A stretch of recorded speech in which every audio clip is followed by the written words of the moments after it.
ក៏មិនប្រាប់រួចមកជួយចាប់ញ៉ាំស្រាស្រវឹងស្នេហាកុំខឹងសូមប្រលឹងមើលមកអូនណែបំភ្លេចឲ្យអង្សារភាពជាធ្លុង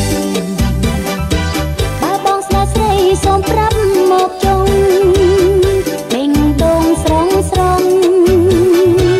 ចូលមកចុងអូននឹងអូខេមុននឹងសារភាពស្នេហ៍តើប្រមាមេបងនៅទំនេរឬមានគូហើយ